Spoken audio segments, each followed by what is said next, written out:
Hello guys, welcome back to my channel. Susunod naman nating tutorial ay ang paggawa ng Adam's class. Yan, ganyan. Okay, let's start.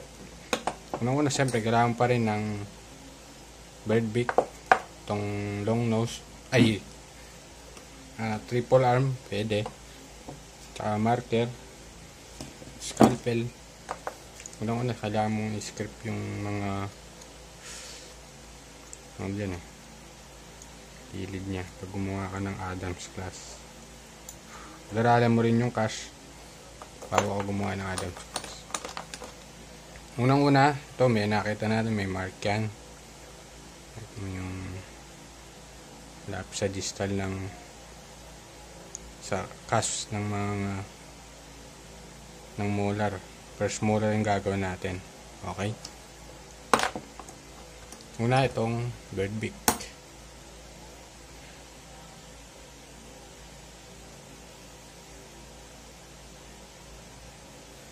Bird beak.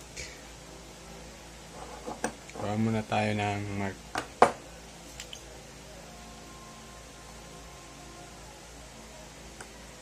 Mark natin yung ginuhitan na natin lapis.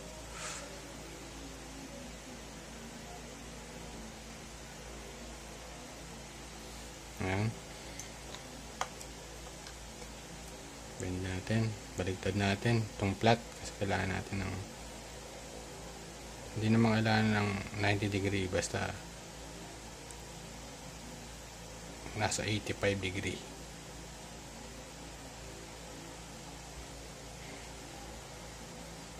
Hmm. 90 degree pwede, ikaw depende, pero sa akin pag 90 degree kasi minsan ang hirap pagdating dun sa ano eh.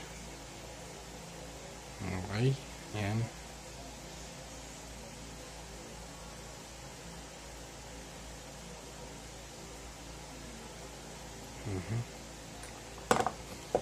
Sibak natin, ayan. Okay. Ano yun, next is yung plier mo, yung round nya, yung ganyan. Ganyan.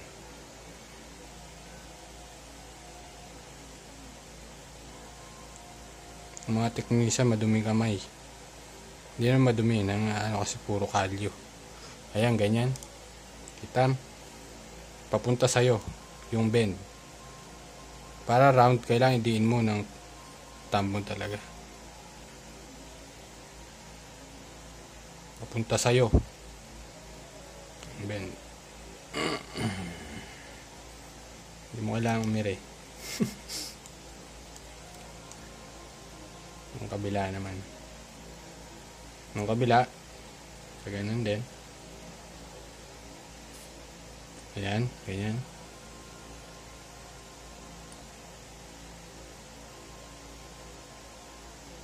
Yung kanina papunta sa'yo, ito naman palayo, papunta rin sa'yo. Tama ba? Tama. Make sure mo na maigpit yung pagkaka-diin mo ng plier pag bined mo papunta dito sa'yo. Para maganda yung pagkaka-round. Kailangan kasi yan eh. Ayan, yung itsura nya. Ayan. Back natin. Ayan, kailangan natin mag-adjust. Ang gagamitin natin itong huwag natin masyadong i-close kasi mamaya babalikan natin yun eh.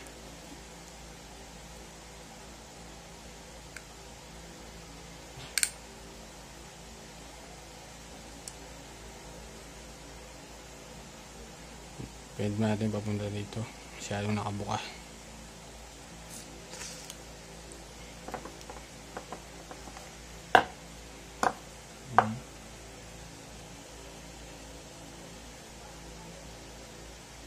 Umpisa natin yung dito sa side mo lang, dito sa proximal ng premolar to first molar. Pakatan natin. Kailangan natin ng straight, siyempre.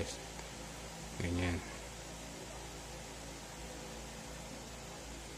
papunta doon.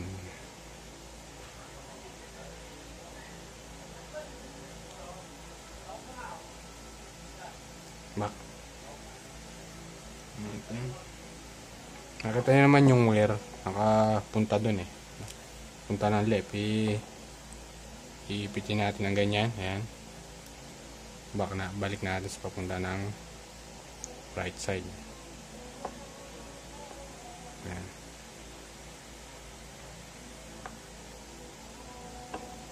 Adjust natin.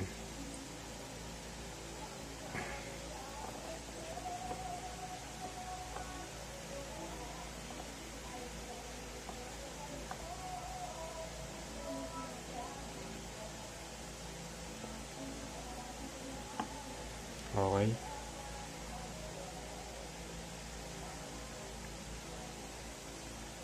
Ayan. Sa kabila naman tayo. Pwede na natin i-loop dito. Para tapos na natin tong side na to.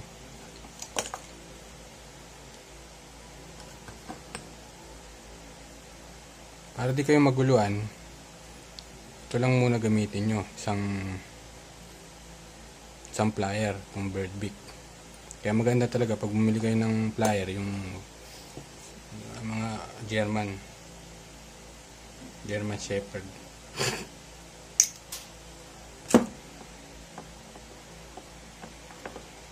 Ayan. Okay.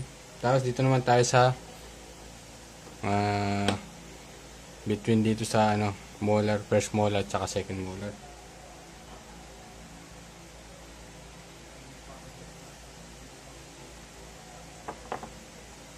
Huwag mong kakalimutan talaga yung mark.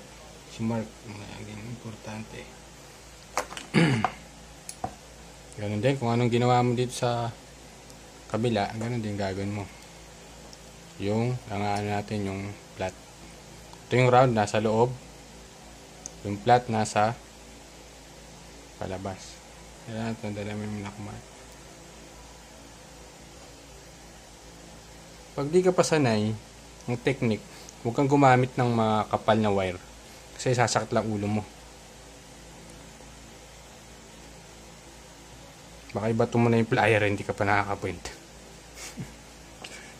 Huwag mong gayahin yung mga nakikita mo sa YouTube na expert na yun eh. Ayan. Konti pa.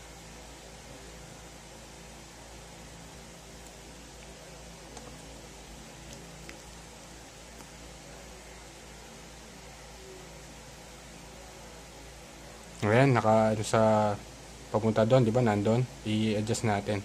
Paano? Ganito rin. Ipitin mo rin ulit yan. Ipitin mo ng ganyan.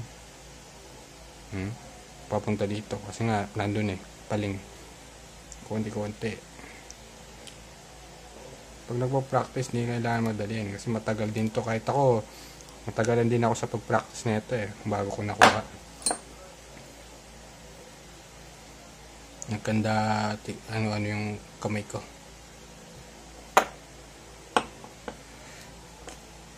Daliri ko pala yung lalo na itong nilalaki. Sumakit. Para hindi ka maguluhan, isang plier lang muna gamitin nyo. Ito, halimbawa sa akin. Wala namang masama kung gayahin nyo.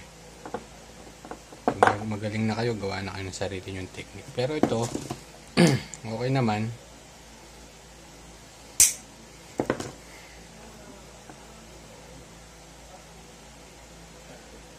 Ayan.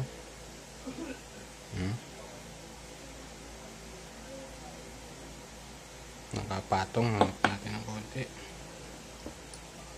Kung saan yung may tama. Halimbawa, ito yung text technique dyan. Halimbawa, yun may tama. Yung nakatumatama yung wire. Doon mo markahan. Ayan, markahan mo. Halimbawa, mark mo. Mark mo doon. Kasi doon siya tumataya. Angat natin doon sa may. Ito yung minark natin.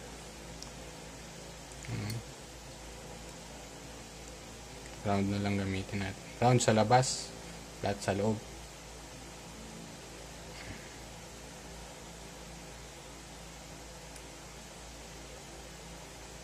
Pag maliit na ganyan, kailangan mo ng 3/4 eh.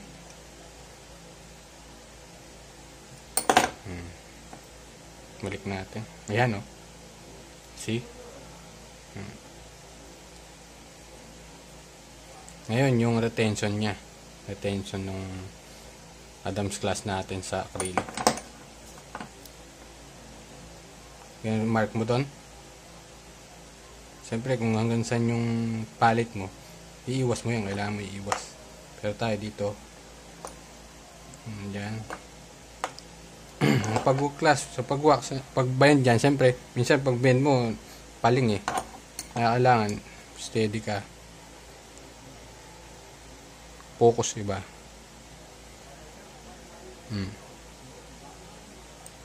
Ganun din sa kabila. Ito, triple arm. Kasi nga, ginamit ko yung triple arm kasi maliit na to eh. Mahirap na i-bend yan eh, ng daliri mo. Kaya yung triple arm, nakakatulong din. Para hindi ka mag-bend ng... Masakit kasi pag nag-bend ka ng... ano eh, ito. Hindi. Pwede natin.